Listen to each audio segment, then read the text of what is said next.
भाइयों बहनों, ओम शांति, ओम शांति, ओम शांति। तो जो दयानंद सरस्वती है ना, जो आर्य समाज को फॉलो करते हैं, मैंने उनका एक वीडियो देखा था। तो सामने पंडित, जैसे जो पंडित होते हैं ना, तो उनका और उनका वो जैसे कहते हैं ना, वो अपने अपने ज्ञान को लेकर बातचीत करना। तो पंडित था जो उसके सिर माथे पर लगा हुआ था तिलक। तो वो आर्य समाजी दयानंद सरस्वती बोलते हैं कि तिलक से भगवान नहीं मिलता। अच्छा, मेरा ये कहना है तिलक से भगवान नहीं मिलता। तिलक से ये पहचान होती है कि हम भगवान के बच्चे हैं। आज मेरे सीने पे बैच लगा हुआ है। जो भाई बहन माता बहन भाई जो माथे पे तिलक लगाते हैं, वो भगवान का बच्चे के, वो भगवान को ढूंढने के लिए नहीं, ना मिलन मनाने के लिए। सही मायने में आत्मा का परमात्मा से संबंध क्या है? वो हमारा बाप है। परमात्मा शिव, जैसे हम आत्मा है, वो परमात्मा है, तो वो हमारा बाप हुआ। हमें बाबा अपने बाप को क्या पाना है? और वो तिलक जो लगाते हैं ना, ये सिर्फ हिंदू देवी देवता परिवार को जो फॉलो करते हैं ना, जैसे पूरा नाम है आदि सनातन देवी देवता धर्म। आदि सनातन का मतलब है यानी सबसे पुराना, और सबसे पुराना धर्म क्या है? जो हम मंदिरों में देवी देवताओं को पूजते हैं ना, हम उसी परिवार के हैं।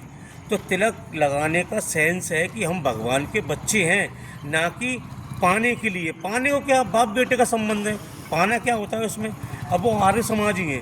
अब जो उनके सामने उस समय जो ब्राह्मण थे ना, वो पता नहीं है कैसे उनसे जैसे ज्ञान की चैटिंग करते हैं ना, वो नहीं कर पाए। तो जब भी तो आर्य समाजी लोग कहते हैं कि मूर्ति पूजा नहीं करनी चाहिए, और एनीबडी और भी धर्म के कहते हैं मूर्ति पूजा नहीं करनी चाहिए। अरे, अगर हम मूर्ति पूजा नहीं करेंगे तो हम परमात्मा अपने बाप से कैसे मिलेंगे? भाई भक्ति ही तो है जो भगवान तक हमें लेके जाती है। जब भक्ति करते करते करते एक समय ऐसा आता है, भक्ति का फल मिलता है ज्ञान। और ज्ञान का सेंस क्या है? आपने चलचित्रों में, पुरानी फिल्मों में या आज की नई फिल्मों में देखा होगा, या तीसरी आंख दिखाते हैं। वो तीसरी आंख ज्ञान नहीं होता। ज्ञान ये होता है कि भक्ति पूरी हो जाना और अपने स्वरूप को पहचानना। मैं कौन हूँ? मैं एक आत्मा हूँ। आत्मा और शरीर अलग अलग है। ये हमें ब्रह्मा कुमारी का ज्ञान सिखाता है।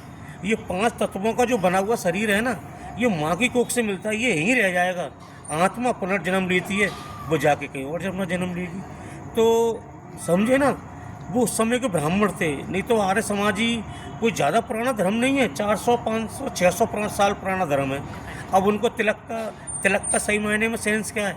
आपने माता बहनों को देखा होगा, बड़े बड़े पंडितों को देखा होगा, जो बहनें टीका करती हैं, लड़के का रास तिलक होता है और दोज वगैरह पर टीका होता है। हमने बचपन से देखा है। यही क्यों टीका लगाते हैं? ये जो कहते हैं ना कि टीका लगाते हैं तो भगवान को पाने के लिए नहीं, ये आत्मा है। हमें बाबा ने ज्ञान में बताया, ये आत्मा, ये भ्रकुटी जगह है, ये आत्मा वास करती है। चलो वो तो अज्ञान था। जब ज्ञान में आए तो देखा ना कि टीका यहीं क्यों लगाया जाता है। माता बहनें गोल लगाती हैं, भाई लंबा तिलक लगाते हैं। ये मतलब ये हमारी जो गीता भागवत है ना, ये सारी चीज़ें हमें वहाँ से सीखने को मिलती हैं। और हम ये चीज़ें किताबों में देख के नहीं बोलते, मैं आपके सामने बोल रहा हूँ। आत्मा का परिचय दे रहा हूँ आपको। आत्मा अलग है, परमात्मा अलग है। तो आप भी भाई बहन इस ज्ञान में आ सकते हैं।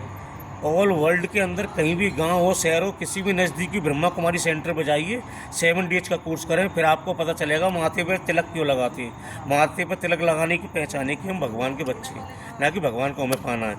ओम शांति, ओम शांति।